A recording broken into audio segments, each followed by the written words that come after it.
We turn now to Senator John McCain, who joins us from Ljubljana, Slovenia. Senator, I want to ask you, you'd like the administration to take a series of steps in Syria to knock out the Syrian Air Force, set up safe zones. It appears from Secretary Tillerson that the administration is not going to do anything more than the actions it already has taken. What's your reaction to that?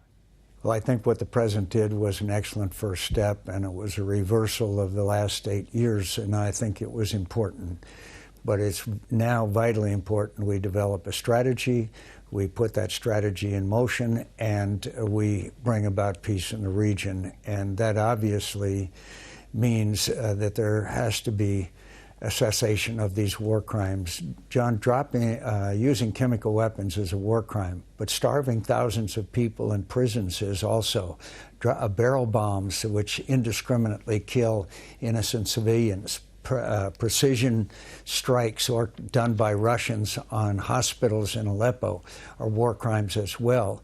So there's a lot of war crimes that are taking place. And another aspect of this that I do not agree with the Secretary is that you have to just concentrate on ISIS.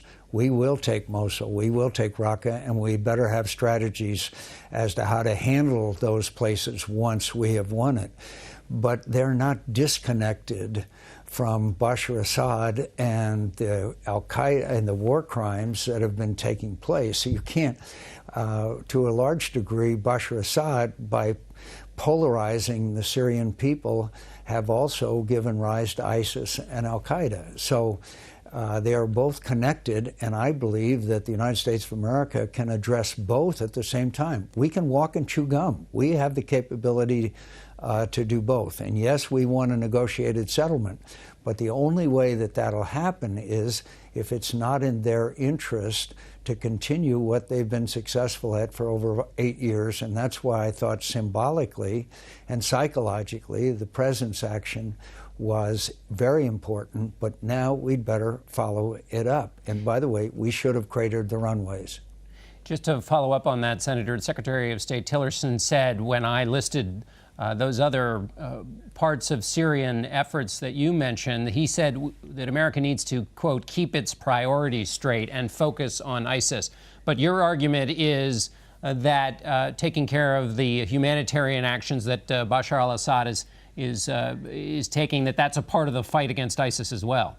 I think they're totally connected. And also, when you see these crimes that are being committed, they're horrifying. John, I also believe that a grieving mother whose child has been killed isn't too concerned whether it's a chemical weapon or a barrel bomb. He's still slaughtering people.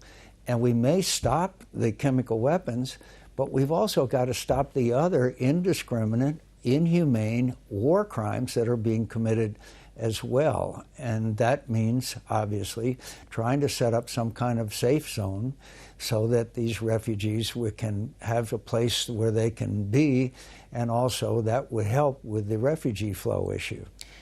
Senator, you said you had wished that they'd cratered the runways. Based on your assessment of the damage that was taken from the U.S. military action, what kind of a signal do you think that sent to President Assad? Well, I think the fact that we acted was very important, and I support the president's action. And I've been told that there were some recommendations to take out all 6 places that the Syrian Air Force operates out of. But now that they're flying again, basically within 36 hours, is not a good signal. But I would point out, taking out all their support facilities doesn't let them fly with any consistency. But the signal that they're able to fly almost right away out of the same facility indicates that I don't think we did as thorough enough job, which would have been cratering the runways. And somebody will say, well, then they can fill in the runways. Yeah, and we can crater them again, too. Do you think the administration did anything to encourage this behavior by the Syrians by saying that the Syrian people would determine Assad's fate and that removing him is not a priority, things that were said before the use of chemical weapons? I think it probably was partially to blame, and Secretary Tillerson basically saying the same thing after kind of contradicting himself, and then saying the same thing, argues vigorously for a plan and a strategy.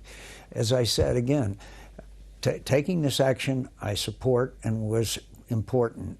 But we've got to have a strategy and a plan to follow through. Just a one-time deal is not going to be productive, and saying we are only going after chemical weapons areas ignores the enormity of the problem. A very small percentage of the people who have been slaughtered in Syria have been slaughtered by chemical weapons. It's been done by barrel bombs and indiscriminate killing and all the other war crimes that have been committed.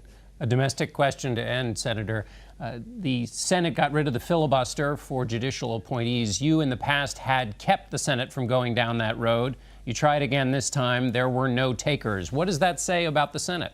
The Senate, like the nation, has become much more polarized in recent years, and I regret what we did. We have shattered really 200 years of tradition in the United States Senate. There were a number of senators that wanted to get together again, but it wasn't enough, and I think both parties will rue this day, because now when it requires 51 votes, it will drive to more liberal judges when the Democrats have the majority, and more conservative judges when Republicans do, and I'm not sure that's good for America or our judiciary system. Senator McCain, thanks for being with us. Thanks for having me on. And we'll be back in a moment.